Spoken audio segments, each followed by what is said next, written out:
Senate on Thursday confirmed the appointment of Professor Joash Amupitan as new chairman of the Independent National Electoral Commission, INEC, following an exhaustive screening session that lasted about 3 hours and featured probing questions from lawmakers across party lines.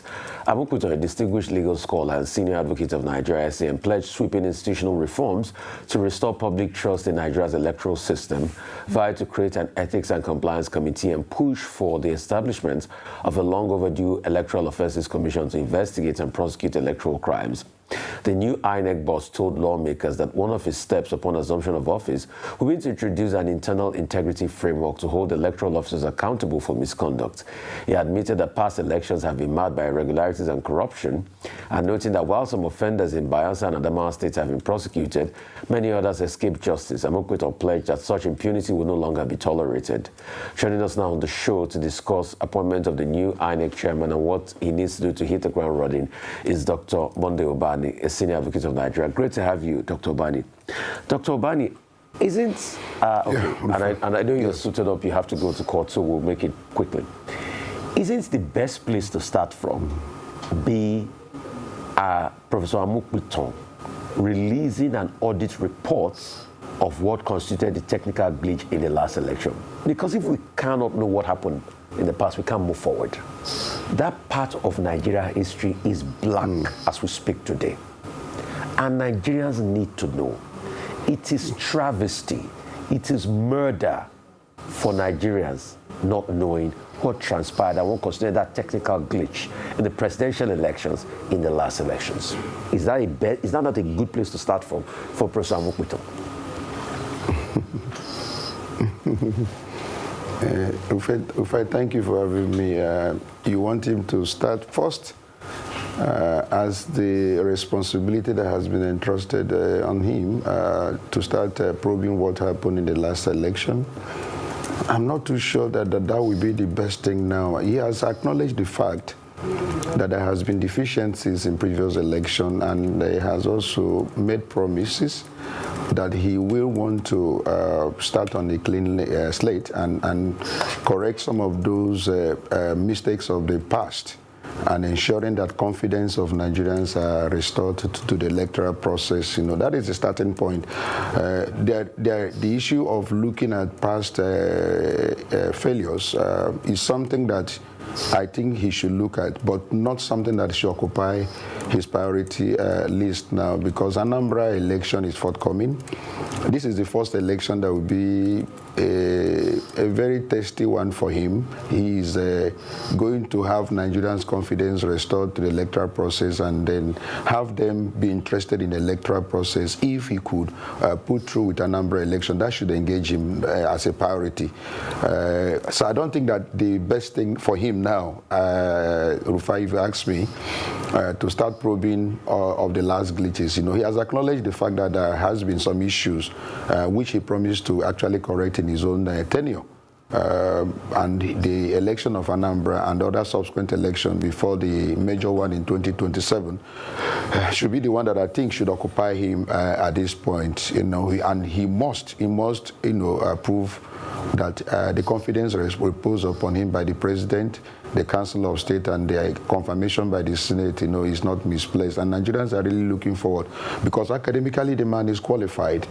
I mean, becoming a professor, and then also professionally as a senior advocate of Nigeria. He has all the credentials, to succeed. The only minus is that he has never handled such a bigger responsibility like managing the electoral process, like what has been entrusted on his shoulder. But I think he needs to bend down, make sure that those that are under him also have the same patriotic zeal with which to carry that responsibility, because most time you can be on top as the INEC chairman in Abuja, and then do other INEC officials all over the federation may compound your problem and make you to be a failure and other. So he has a lot to do in terms of ensuring that they have the same spirit to work with in order to restore credibility to our electoral process. That is my advice to him. But if you want him to start with that issue of glitches of last two elections as a priority thing and all that, that may be a misplaced priority if you really ask me. He should concentrate on Anambra election that is forthcoming, another subsequent election, in order to prove that he is capable of pulling through in 2027. All right, thank you so much, Dr. Ubani. You said something very important, which is that his academic qualifications are not in doubt. He was able to defend his background as a scholar. But we've seen in previous times, in terms of the appointment of the INEC chairman, they've also been very brilliant. You know, they've been professors as well. Professor Iwu, Professor Jega, Professor Yakubu, who just finished his tenure. What other things or qualifications should we be looking out for? Because they had glitches, if I were to say so, in their time in office, and Nigerians were not fully satisfied with the way they discharged their duties. And that would also lead me to, what kind of questions do you think the senators missed? If you were part of that process, what would you have put to him in terms of a question? Yes. Yes, the issue is that none of the INEC chairpersons have actually left office with their names intact. Even Professor Nwosu, that is the person regarded as having conducted the freest and fairest election, had bruises. He was almost physically assaulted, for pronouncing electoral result of that year. None of them have ever left with their name intact, So, issue of having all the qualifications is not enough. The desperation of politicians must be taken into cognizance. The electorate themselves also compound the electoral process. Then the workers in INEC. You have ad hoc workers, you have full-time workers. You will sit in Abuja and make all the arrangements and have the zeal to ensure that the electoral process is free and fair. What of the man in Abia? What of the man in Akwa Ibom? What of the person in Edo State who is actually helping you to actualize the entire process? Does he have the same zeal? Does he have the same mindset?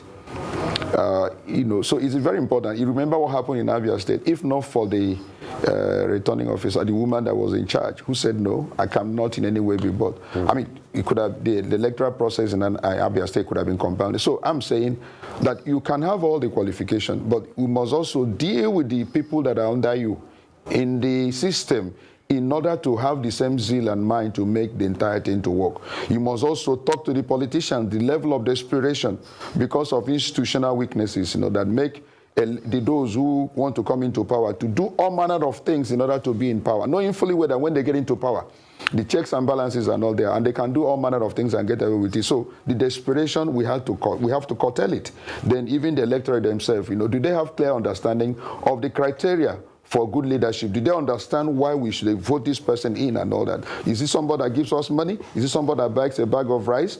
Or is somebody that has an antecedent or has record and has character? And we can believe that this person, if he's elected, can be able to do it. So these are things, these are factors. So having all the qualification is not necessarily enough. We must also pray that this same person that is in charge, we have sets of people under him that will be able to say, look, let's have a country that is working, let's have an electoral system that is free and fair. Other nations are getting it right. They look at Ghana, look at Kenya, look at South Africa. These are countries in Africa, I'm not talking about European countries, and they're getting the electoral process right. So why is it that a country that is the largest in Africa cannot be able to manage the electoral process and produce credible election that everyone will be interested in coming out to vote and all that? So having the quality, he has it. But the point again is that we have to help him, to succeed in ensuring that those who are stakeholders will have the same mindset to have the electoral process in Nigeria to be free and fair. Okay. Let's look at a couple of other issues. You raised the Anambra election, which is on the front burner for a lot of people. But the concern is that this election is in 22 days. Is it fair to put it on his shoulders? What can he really do in 22 days? I'd love for you to spell out what you think he would be able to achieve, or what impact or difference he can make in such a short period. That's the first issue. The second issue is on the creation of an Electoral Offences Commission, which by all means is a noble idea. But we know that even when we look at the Electoral Act 2022, our real issues are around enforceability. So even if this commission is created, realistically, do we have what it takes to enforce whatever emerges from that commission? So the Anambra election and the enforceability of an Electoral Offences Commission. Yes, Anambra election is, according to you, 22 days away. The INEC did not stop working. There was a chairperson who just recently handed over to an acting person, and I think they have that in their program throughout the entire last year and this year, that there is going to be an election in Anambra, and so the process is on.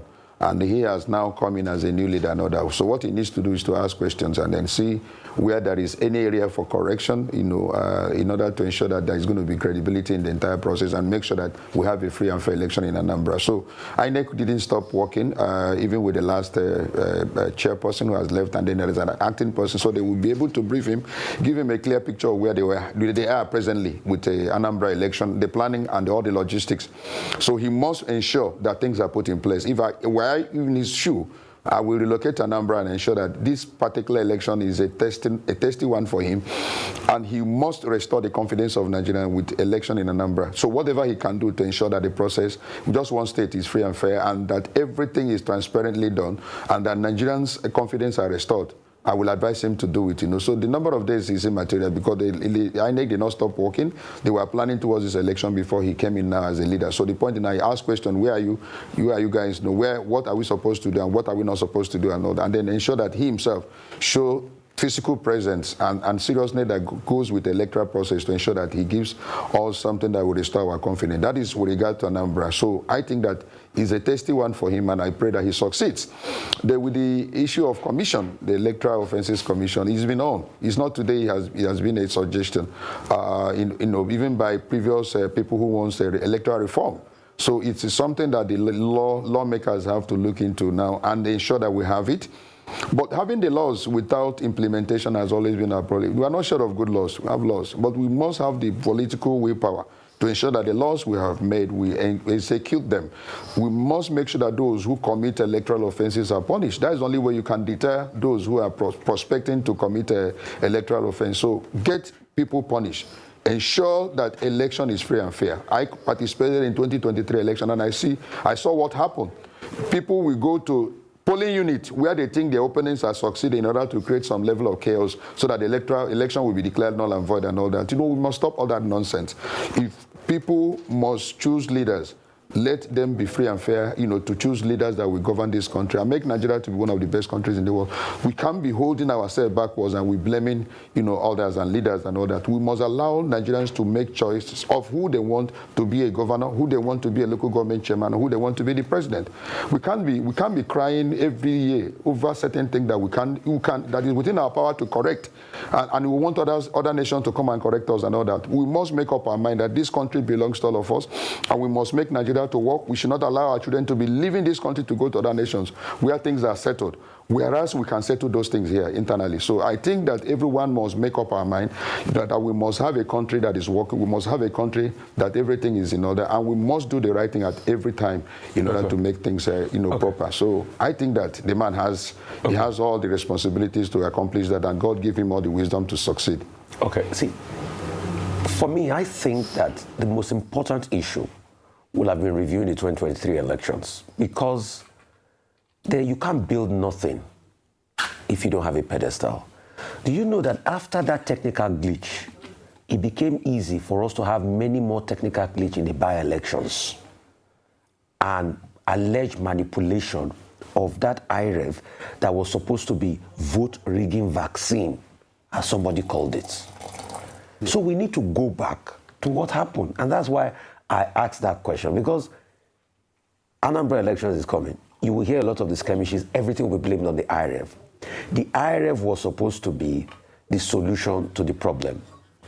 I would like to take your thoughts on that. Secondly, what about the will to prosecute these people, like you said rightly? Because the only person in recent time that been prosecuted for electoral offense was because of the strong will of Mike Guinea. Thirdly, I want you to comment on this issue of when somebody sent INEC an FOI, and INEC responded by saying it will cost about 1.5 billion thereabouts. Can you help us unravel most of these things that are going on? Because that shocked a lot of us in the public space. Thank you. Briefly, I know you have to go to court now, sir. Yes, what happened in 2023, everyone took note of it, and even the current committee on the electoral amendment a lot of, so I'm a chairman of the MBA Electoral Reform Committee, and we submitted our proposals, and they look into it and say, look, we are interested in correcting some of the flaws of 2022 Act, one of which is this issue of electronic transmission. The Act itself was very ambiguous as to what, should be. And that is why, some of the things that happened. But now that is being corrected by way of an amendment. So if that is corrected, it means that at the polling unit, the result will be transmitted. And then we don't have the problem we'll encounter at the collection center, because that is where all the wrong things are done at the collection center. If you have electronic digitization of our electoral process where results are, ready, that it took place at the polling unit, is transmitted, and everyone is watching it real life, people are seeing the result, nobody will come with the issue of manipulation. And that is being done, by way of amendment. And he himself has also spoken about it, that he will ensure that the issue of the, electronic transmission is something that, we clear all that, So I believe that everyone is, every hand is on deck, including the Senate, including the House of Rep. I met the two committee chairpersons, Honorable Balogu and Senator Lalong. They are all interested in having an electoral process, the Electoral Act that will actually help the INEC chairman who is coming in now to correct some of the problems of 2023. I think I've answered the question that the Act itself had ambiguities, but now we are trying to correct them in by way of an amendment, yes. And then the issue, the last question you asked, what was it again? Can you remind me? That INEC said would be used for. Yes, I don't know. I don't know what INEC meant by that, because INEC is supposed to have photocopier. If you apply for a CTC of a document in any government establishment, it is subsidized. They have all the instruments within which to do all the photocopies, and then make sure that they charge you some fees, but the fees will not be too exorbitant. If you're asking somebody who is contesting an election to bring 1.5 billion in order to have information from INEC, how much is he going to pay the lawyers? How much? And then how do you want that kind of a person, to really believe in the system and all that? That amount is exorbitant. They have to examine it again. And I don't think they were right. I was thinking that there was a mistake in that. I was thinking of 1.5 million and not 1.5 billion in order for you to have the results with which to actually litigate. It is something that everyone must look into. I don't think that they was right with that figure. It may be 1.5 million and not 1.5 billion. All right. Well, Dr. Monday Ubani, SAN, thank you so much for your time. We're hoping that they will review this ask for 1.5 billion naira, as we've seen in recent times. We wish you a good day in court. Thank you.